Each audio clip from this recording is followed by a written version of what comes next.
করলে তো আমার বাচ্চা আমার বাড়িতেই থাকতো। তো কোচিংটা জোর করে করানো হতো নানান ভাবে প্রেসার দিয়ে। আমরা মানববন্ধনে, স্মারকলিপির দিন, মিডিয়াতে আমরা এখন পর্যন্ত অনেকবার বলছি। আপনি যদি ব্যক্তিগতভাবে আলাদা করে এখন জানতে চান, আপনি কি মিডিয়া থেকে আসছেন? তাহলে যে কোনো একজনের আপনি ইন্টারভিউ নিতে পারেন যে কোচিং যে ওরা কতভাবে জোর করে করাতো। আমার বাচ্চার বয়স তো ভাই 9 বছর ছিল। সকাল 7টার সময় গিয়ে দুপুর 1টা পর্যন্ত থাকার পরে কয় ঘন্টা হয়? সকালে কি খেয়ে যেত? খেয়ে যেত না। দুপুরে আসার পরে তো একটু রেস্ট নেওয়ার পরে আমাদের বাসায় টিচার আছে। বিকেলে একটা টিচার আসতো, সন্ধ্যা আবার আরবি টিচার আসতো, রাতে আবার পড়তে বসবে। তো একটা স্কুলে যদি 6-7 ঘন্টা একটা ক্লাসে পড়ার পরে আবার কেন 2.5 ঘন্টা কোচিং করাতে হবে? তাহলে ক্লাসে কি পড়াইছে ওই টিচার? একই ক্লাসরুম, একই টিচার। 5 ঘন্টা পড়ানোর পরে আবার কেন আমার 2.5 ঘন্টা কোচিং করতে হবে? একটা 6-7-8 বছরের বাচ্চা বলেন একটু কেন? জোর করে কোচিং করাতে হবে ভাই।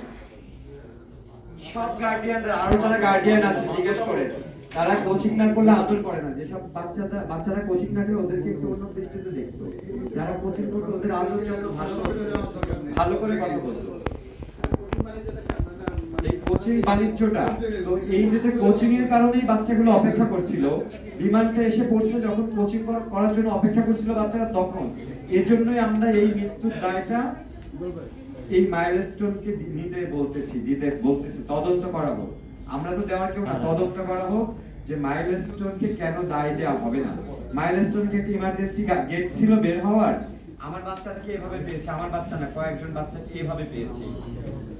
গেছে তো হচ্ছে স্কাই সেকশনের মধ্যে পড়ছে, ক্লাউড হচ্ছে পাশে ছিল, আমার বাচ্চা ছাইরা ওদেরকে এভাবে পেয়েছে। ওরা হয়তো ভয়ে ওই পিছনের দিকে লুকায় গেছিল, এবং আমার বাচ্চা আগুনে পুড়ে নাই। তেল না, যেটা জেট ফুয়েল না যাবক বলে, জেট ফুয়েল শরীর হচ্ছে ঝলসে গেছে, জেট ফুয়েল বসে বসে পড়ছে। হ্যাঁ, আমার পরির মতো বাচ্চাটা তেলে গোস্ত খসে খসে খসে খসে পড়ে গেছে, দেখতে পাই না। অনেকবার আমরা ব্যাগ খুলে দেখার চেষ্টা করছি কিন্তু দেখতে পাইনি। ও হচ্ছে অনেক পিছনে ছিল, পিছনে চলে গেছিল। ওই যে ইমার্জেন্সি গেট, যেটা আইন অনুযায়ী থাকার কথা, ওই গেটটা থাকলে কিন্তু বের হয়ে যেতে পারতো, চলে যেতে পারতো। কিছু আছে, একটা স্কুলে যে বিল্ডিং কোড বাংলাদেশের, ওইখানে বিল্ডিং কোড ওই স্কুলটা মানছে, একটাও দেখাতে পারবেন কোন বিল্ডিং কোড অনুযায়ী বিল্ডিং এর মধ্যে কিছু আছে কিনা? কিচ্ছু নেই। জি, আপনি যদি পরিচয়টা দিলেন। আমি নাজির রহমান স্যার, আমি সিনিয়র রিপোর্টার থেকে। জি জি। একটা প্রশ্ন হচ্ছে যে আপনারা নিহত এবং আহতদের যে ক্ষতিপূরণ নিয়ে বিমান বাহিনী এবং সরকারের কাছে দাবি না জানিয়ে শুধু কোনো কলেজ কর্তৃপক্ষের কাছে দাবি আমি একটু বলি ক্ষতিপূরণের যে বিষয়টা, সরকারের কাছে ইতিমধ্যে কোনো ক্ষতিপূরণ দাবি। জি জি জি, আমি একটু বলি। আমরা মুখ দিয়ে যখন এই টাকার অঙ্কটা বলি না, এইটা যে কেটে নিয়ে ওরা বলে যে আমরা টাকার জন্য কাঁদতেছি ভাই। আচ্ছা, আমার বাচ্চার বিনিময়ে কেউ টাকা দিয়ে পূরণ করতে পারবে? মানে কেউ আমার জায়গায় যদি আপনি বা আপনারা কেউ হতেন, এরকম ফুলের মতো পরীর মতো বাচ্চাগুলো সকালবেলা চুল দুলাতে দুলাতে স্কুলে গেছে, এমন ভাবে ঘরে আসছে, আমাদের মায়ের বাচ্চারা, বাবার, আমরা কেউ মুখটা দেখার সৌভাগ্য হয়নি। এই যে মহিলা বসে আছে, যতক্ষণ আগুন জ্বলছিল তার বাচ্চা ততক্ষণ আগুনের মধ্যে জ্বলছিল। দেখবেন সেই ডেড বডিটা একবার দেখবেন, দেখতে পারবেন?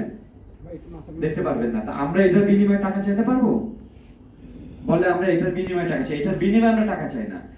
আমরা আসলে সবাই দাফনের করে আমরা সুস্থ হইতে কথা বলার মতো একটা পরিস্থিতিতে আসার আগেই দেখলাম যে আইনজীবীরা নিজেরা রিট করছিল। হ্যাঁ, আইনজীবীরা রিট করছে, তারা একটা টাকার অঙ্ক দিয়ে দিছে, ঠিক আছে, সরকারের কাছে এটা। কিন্তু এটা হচ্ছে যে শাস্তি স্বরূপ জরিমানা, বা এমন একটা ঘটনা ঘটলে, এই যে একটা ঘটছে, যে এই ঘটনায় সরকার কি কি